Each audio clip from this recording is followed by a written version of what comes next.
Huples Cat. Just going to do a few updates. I have to go to work for 3 nights, so I thought I'd just do a quick video because I'm quite behind on the videos and just let you know what's going on. I have a few videos coming up which will be good. There's some tag video responses, and I'm also going to rope Kitty into one of them because her views are actually also important. And I'm also going to do a few things on first aid and a few other bits and bobs. But the main focus of today is just to basically explain about my drama from last week in terms of my work in the vaccine. So to cut a long story short, basically I've been trying for the last 8 weeks to get my department, including myself, on the vaccine list because I didn't have any faith or trust that my management would be able to do it because frankly they're incompetent. And yes, it's not great to call management incompetent of your employer, but they are, and I have the evidence for it. But the bottom line here is that they put us probably on tier 4, which is no patient contact, having realised that after a lot of agitation they put us on tier 3, which is minimal patient contact. But because they put it on late and they had to be adjusted, we actually missed the tier 3 people's vaccination, and so myself and the other full-timer managed to get appointments which were then cancelled because of the vaccine shortage that's going on. So we were unhappy.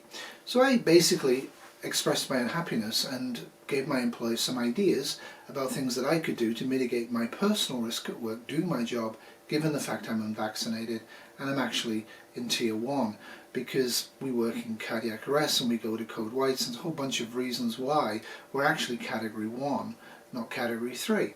Long story short, the response to that was the manager took me into an HR meeting where I was accused 7 times of something. Now I'm not allowed to actually discuss that meeting, so I won't.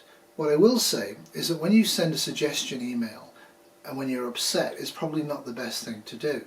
However, when you explain that, to then be accused a further 6 times of declining to do work, that is kind of bizarre. And I want this to be a lesson to people. When people like me, and I've been managing for 14 years, go into HR meetings with employers and employees, we actually sit around and we have an adjustment and we decide what we want from it, what's likely to happen from the meeting.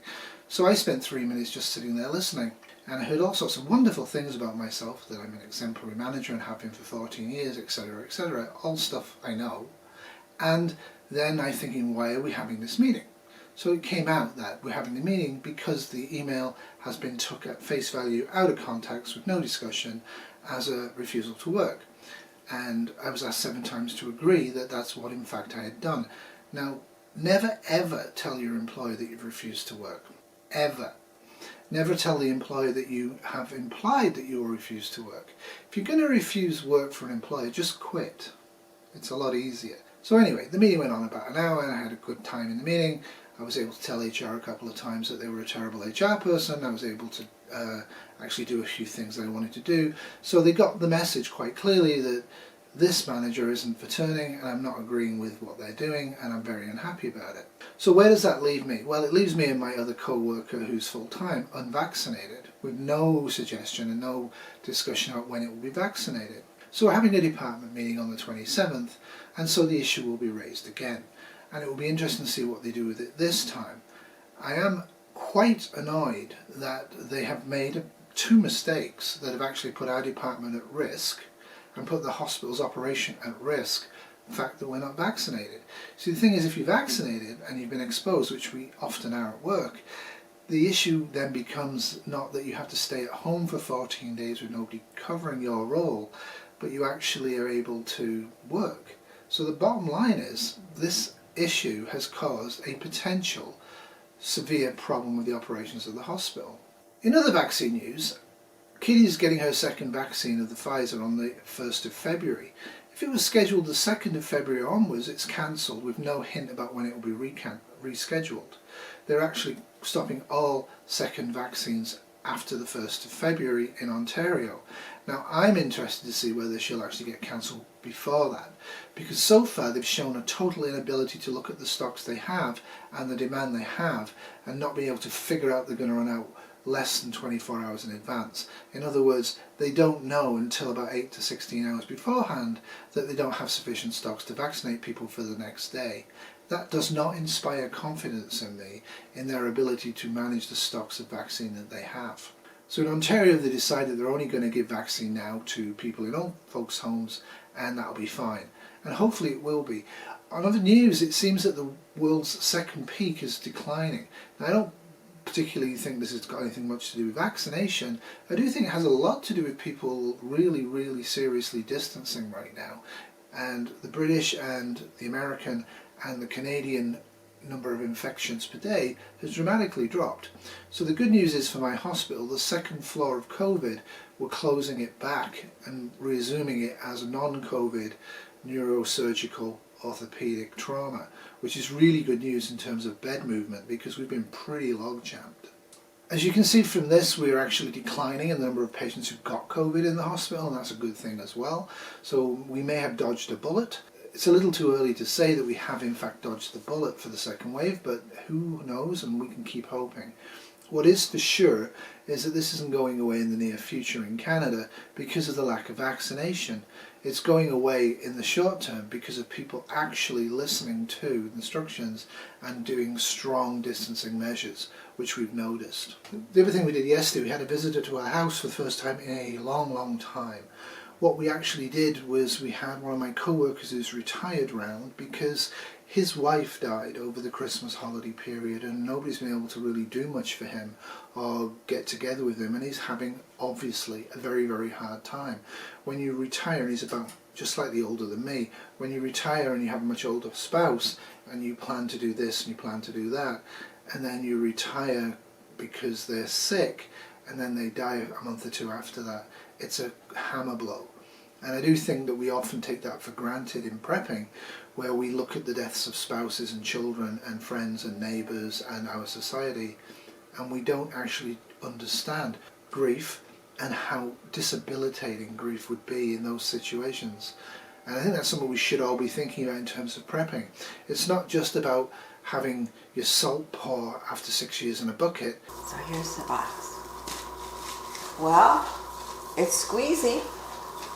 Let's see.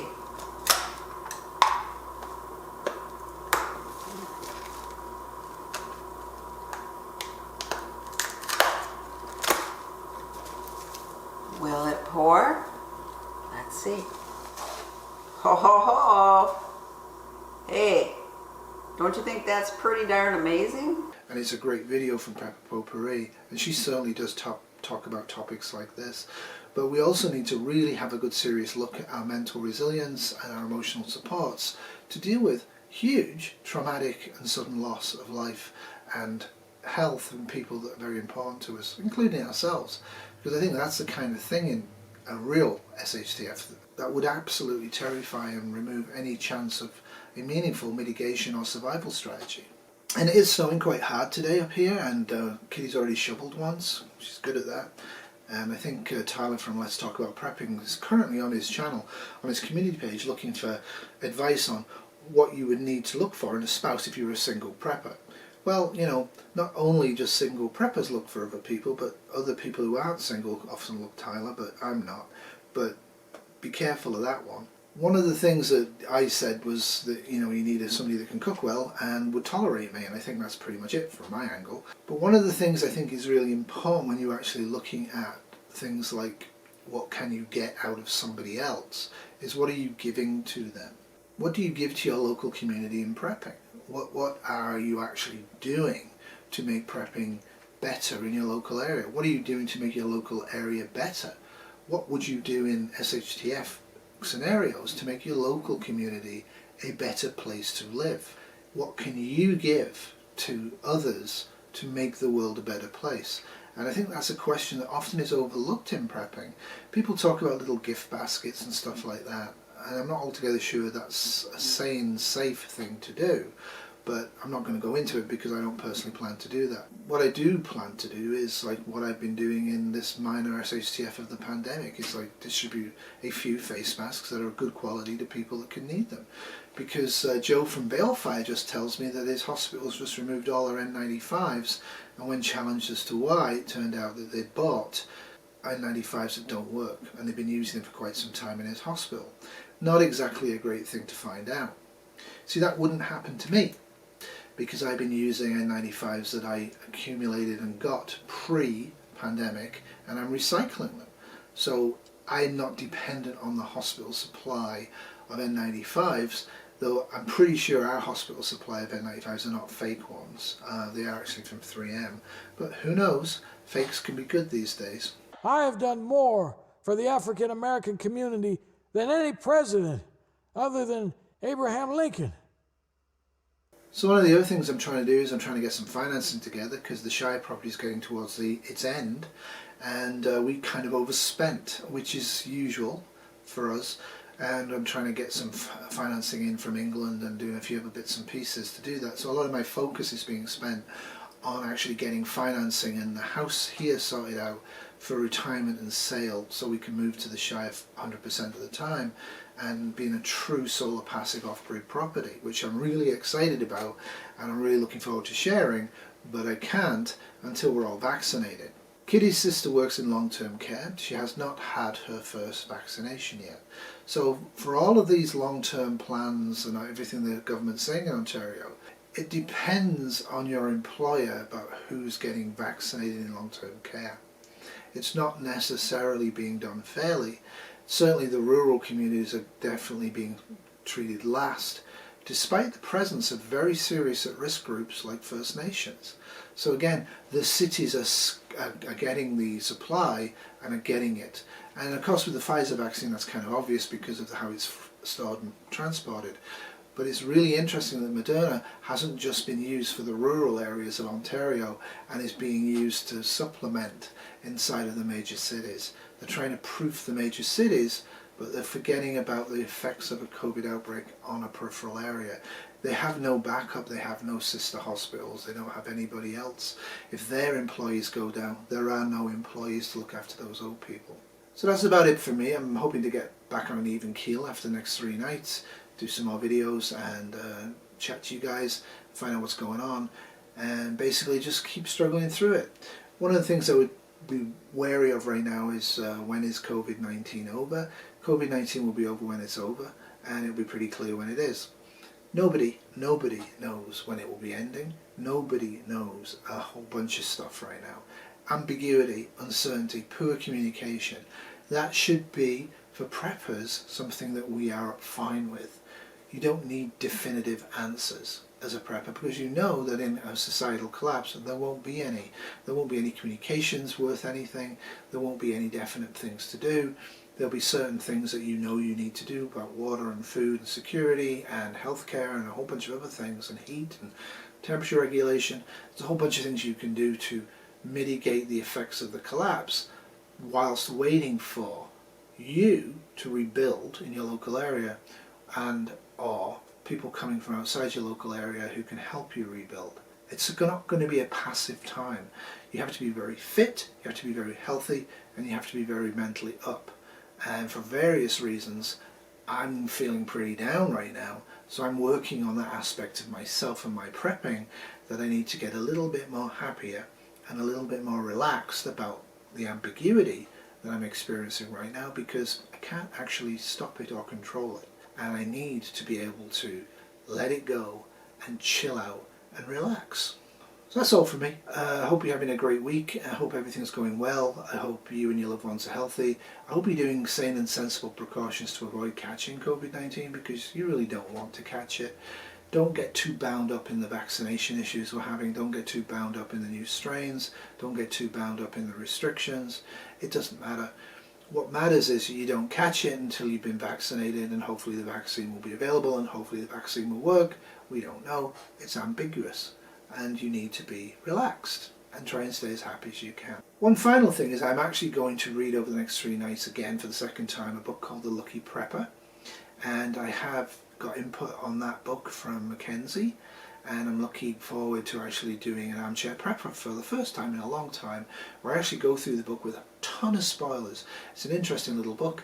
It's about a pandemic that's way worse than one we're going through, and it's entirely from the point of view of England, and it's entirely from the point of view of a middle-aged woman who's on her own, but has some pretty good skills and some pretty good knowledge going into a sudden and absolute collapse. And I think it's worth talking about, because there's a few bunch of issues in there that are actually very key for scenario building, for thinking about things. And whether it's a pandemic as it is in that book, or it's a sudden war, or it's a sudden asteroid, or it's a sudden anything that just stops society from functioning and removes a lot of people, you need to be able to think about, well, what would I do? What have I got, both in terms of materials and skills, that will help me rebuild my society into a better way, or at least into a more surviving way. Toodles. This was a Wolfie Terrier production 2021.